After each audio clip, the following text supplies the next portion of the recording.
સુરત શહેરમાં અકસ્માતમાં સતત વધારો થઈ રહ્યો છે ત્યારે હેલ્મેટ વગર જનારા વાહન ચાલકોના મોત થઈ રહ્યા છે, જેથી ફરજિયાત હેલ્મેટ માટે અભિયાન ચલાવવામાં આવી રહ્યું છે। 15મી ફેબ્રુઆરીથી ફરજિયાત હેલ્મેટ કરવામાં આવી રહ્યું છે, ત્યારે હવે સરકારી કચેરીઓમાં આવનારા હેલ્મેટ પહેરીને આવે તે માટે પોલીસ દ્વારા ખાસ અભિયાન હાથ ધરવામાં આવ્યું છે, જેમાં હેલ્મેટ વગર આવનારાને દંડ ફટકારવામાં આવી રહ્યો છે। રાજ્યના ડીજીપીના આદેશ બાદ સુરત ટ્રાફિક પોલીસને હેલ્મેટ નહીં પહેરનાર વિરુદ્ધમાં કાર્યવાહી કરવામાં આવી રહી છે।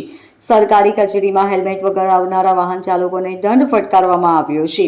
પહેલીવાર હેલ્મેટ વગર નિયમ તોડનારને 500 રૂપિયાનો દંડ ફટકારવામાં આવી રહ્યો છે। બીજી વાર 1000નો દંડ ફટકારવામાં આવી રહ્યો છે। હેલ્મેટ પહેરીને આવનારને ગુલાબનું ફૂલ આપી સ્વાગત કરવામાં આવી રહ્યું છે। આવનારી 15મીએ રાજ્યમાં ફરજિયાત હેલ્મેટનો કાયદો આવી રહ્યો છે, ત્યારે સરકારી કચેરીઓ બાદ ક્રમશઃ તમામ જગ્યાએ હેલ્મેટ ફરજિયાત કરવામાં આવશે। ત્યારબાદ રસ્તા પર પણ દંડ કરવામાં આવશે, જેમાં પ્રથમ 500 અને ત્યારબાદ 1000નો દંડ લેવામાં આવશે।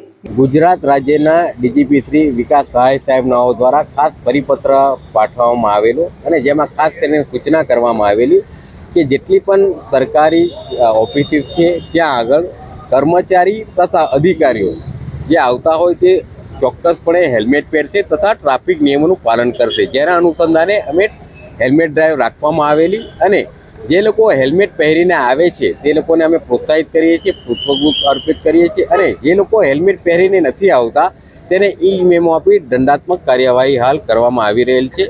સુરત શહેર ખાતે જેટલી પણ સરકારી કર્મચારીની કચેરીઓ આવેલી છે, જેવું કે બહુમાળી ભવન, કલેક્ટર ઓફિસ, ડીપીઓ ઓફિસ, મામલતદાર ઓફિસ, પ્રાંત ઓફિસ તેમજ જિલ્લા પંચાયત કચેરી તમામ જગ્યાએ અલગ અલગ ટ્રાફિકની ટીમો રાખવામાં આવેલી છે અને જે હેલ્મેટ નથી પહેરીને આવેલા એને અમે દંડ મેમો આપી રહ્યા છીએ। ખાસ કરીને એટલા માટે દંડને મેમો આપવામાં આવે છે કારણ કે હેલ્મેટ પહેરશે તો એનું પણ રક્ષણ થશે, જે અકસ્માત ફેટલ પ્રકારના થાય છે એમાં પણ ઘટાડો થશે, એટલે પ્રજામાં જાગૃતિ આવે એના ભાગરૂપ સ્વરૂપે અમે હાલ હેલ્મેટ ડ્રાઈવ ચલાવી રહ્યા છીએ। Bureau report LK star news, Surat.